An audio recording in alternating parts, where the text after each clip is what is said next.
야구야구 김영준입니다. 야구에서 리그의 수준은 투수의 구속과 정비례한다고 해도 과언이 아닙니다. 투수가 더 빠른 공을 던지면 타구 속도도 더 빨라지고 타구 속도가 빨라지면 수비하기도 더 어려워집니다. KBO 리그는 PTS 데이터에 대한 논란이 있기 때문에 미국과 일본만 비교해 보겠습니다. 올해 일본 리그의 포심 평균 구속은 시속 146.6입니다. 퍼시픽 리그가 평균 147.5, 센트럴 리그가 평균 145.6으로 2km 차이가 납니다. 사사키 로키, 이마이 타치야, 리반 모이넬로, 미야기 히로야 같은 구속 상위권 선수들이 퍼시픽 리그에 몰려 있습니다. 그 때문인지 리그 평균 타율은 P리그가 C리그보다 더 낮습니다. 올해 메이저리그의 포심 평균 구속은 94.0마일로 일본 리그와 3마일 차입니다. 지난해 야마모토는 95.1마일 포심이 178명 중 8위였지만 올해 메이저리그에서의 95.4마일은 109 이상 198명 중 47위에 해당됩니다. 지난해 야마모토는 포심 피안타율이 1할 8푼 5리이고 하드히터 허용률이 29.9%였지만 올해는 포심 피안타율이 2할 7푼 3리이고 하드히터 허용률이 51%입니다. 리그를 바꾸고 포심 경쟁력이 떨어진 야마모토는 지금 보시는 그림처럼 포심을 최대한 낮게 모서리로 던지려고 노력하고 있습니다. 야마모토를 말씀드린 이유는 포심 경쟁력의 첫 번째는 더 빠른 공, 구속이기 때문입니다. 포심의 헛스윙률은 88마일이 16%, 100마일 이상이 32%로 정확히 2배 차이가 났습니다. 피장 타율도 90마일이 0.532, 99마일 이상이 0.307로 엄청난 차이였습니다. 조금 더 이해하시기 쉽게 말씀드리면 장타율 0.532는 저지, 트라웃, 오타니에 이어 현역 타자 통산 4위에 해당되는 성적이고 장타율 0.307은 말도나도의 통산 성적보다도 많이 좋지 않습니다. 약간 과장을 보태자면 90마일 포심 앞에서 메이저리그 타자들은 오타니가 되고 99마일 앞에서는 말도나도가 됩니다. 그렇다 보니 메이저리그 구단들은 더 빠른 공을 던지게 하는 게 부상을 불러온다는 걸 알고 있으면서도 구속을 포기하지 못하는 겁니다. 그렇다고 과적 차량을 단속하듯 구속 제한을 할 수도 없습니다. 지난해 메이저리그는 처음으로 마이너 선수들과 단체 협약을 맺으며 모든 레벨의 연봉을 2배 이상 올렸고 시즌이 열릴 때만 지급하던 것에서 벗어나 거의 1년 내내 지급하기로 했습니다. 그렇다 보니 마이너 선수의 숫자를 줄일 수밖에 없었는데 클리브랜드는 180명에서 165명이 됐습니다. 이는 트리플A 베테랑들의 대거 퇴출로 이어졌습니다. 여기에 부상 투수들이 속출하면서 메이저리그는 스타캡 투수를 해외리그 유턴 투수들에게서 더 많이 찾고 있습니다. 이야기가 잠깐 옆으로 샜지만 올해 메이저리그에는 구속으로 쌈 싸먹는 투수가 등장했습니다. 오클랜드 마무리 메이슨 밀러입니다. 조던 힉스와 스펜서 스트라이더처럼 일형 당뇨병을 대학 때 진단받은 밀러는 2021년 오클랜드에 9라운드 지명을 받습니다. 그리고 당뇨를 관리하면서도 체중을 150파운드에서 220파운드로 늘리는데 성공합니다. 가을 리그에서 102마일을 던지고 파이프라인 45위에 오른 밀러는 지난해 큰 주목을 받고 데뷔합니다. 하지만 4경기 만에 UCL 염좌를 진단받습니다. 밀러는 넉 달 동안 셧다운이 됐고 돌아와서도 69를 넘기지 않습니다. 올해 오클랜드는 밀러를 불펜으로 보내 팔꿈치의 안식년을 주려고 했지만 밀러는 포심 구속을 지난해 98.3마일에서 100.8마일로 끌어올리며 신명나게 던지고 있습니다. 오클랜드는 올 시즌이 끝나면 밀러의 선발 복귀를 검토하겠다고 했지만 이런 분위기라면 생각이 바뀔지도 모르겠습니다. 밀러의 최고 무기는 강속구입니다. 최고 103.7마일을 찍은 밀러의 포심은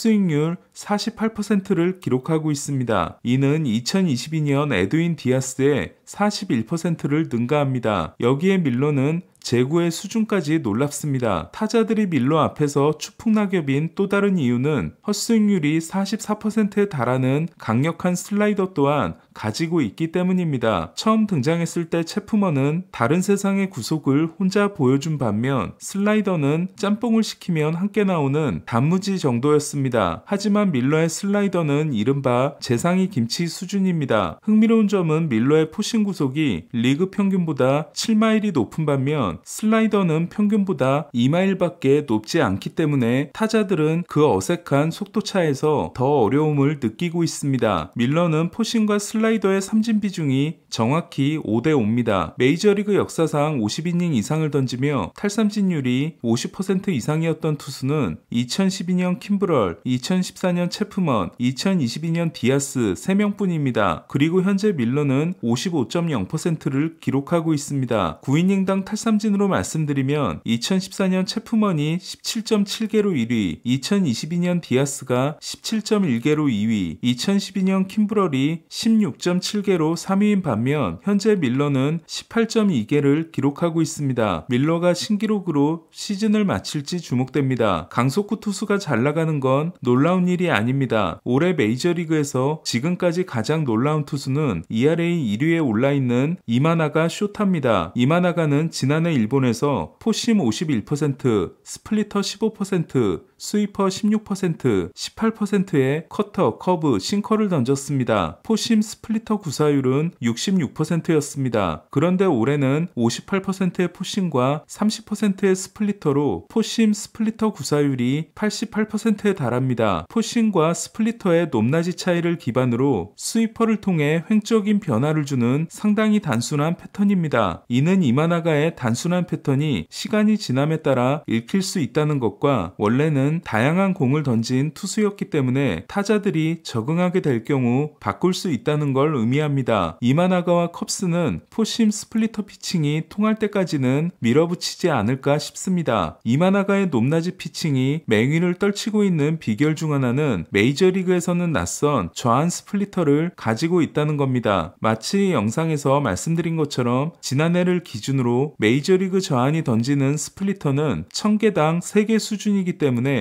메이저리그 타자들은 좌완의 서클 체인지업은 지겹게 봤어도 좌완의 스플리터에는 대단히 어색할 수밖에 없습니다. 하지만 이마나가의 성공 비결은 포심이 더 결정적입니다. 이마나가가 던지는 공의 런 밸류를 보면 포심이 플러스 11인 반면 나머지 공들은 모두 0입니다. 이마나가의 포심은 코빈 번스의 커터와 타일러 글래스나우의 포심 등을 제치고 메이저리그 1위에 올라 있습니다. 놀라운 건 이마나가의 포심이 92.0마일로 야마모토보다도 많이 낮다는 겁니다. 이에 야마모토는 포심 구속이 상위 24%인 반면 이마나가는 198명 중 166위로 하위 16%에 해당됩니다. 하지만 야마모토의 포심은 피안타율이 2할 7푼 3리인 반면 이마나가는 피안타율 1할 4푼입니다. 그렇다 보니 이마나가는 지금 보시는 그림처럼 야마모토와는 다르게 포심을 높게 공격적으로 던지고 있습니다. 이미 눈치채신 것처럼 둘의 차이는 회전수입니다. 야마모토는 2150회의 분당 회전수가 하위 16%에 해당됩니다. 반면 이마나가는 2427rpm이 상위 16%에 해당됩니다. 여기서 생기는 궁금증은 이마나가의 포심은 회전수가 좋지만 그렇다고 최상위권은 아니라는 겁니다. 회전수 최상위권 4명은 알렉시스 디아스, 마이클 코펙, 조 머스그로브, 딜런 시스입니다. 회전수와 수직 무브먼트는 비례하지만 완벽하게 일치하지는 않습니다. 메이슨 밀러는 분당 회전수 2526회가 이마나가의 2427회보다 높지만 비슷한 릴리스 포인트를 가진 투수의 평균과 비교한 수직 무브먼트 차이가 0.8인치에 불과합니다. 하지만 이마나가는 3.2인치에 달합니다. 이는 4.1인치 차이인 알렉스 베시아, 3.3인치 차이인 크리스티안 하비에르에 이어 메이저리그 3위에 해당됩니다. 코치들은 공이 손가락에 오래 머물러 있을 때 회전수를 높일 수 있다고 합니다. 페드로 마르티네스는 공이 좋은 날은 손가락 끝이 뜨거워져서 식혀야 했다는 말을 하기도 했습니다. 수직 무브먼트는 회전수도 좋아야 하지만 회전축과 밀접한 관련이 있습니다. 가장 이상적인 수직 무브먼트의 포심은 회전축이 지면과 수직을 이뤄야 합니다. 즉 12시 방향이어야 합니다. 하지만 완벽한 12시는 현실에서는 어렵고 우하는 1시 방향,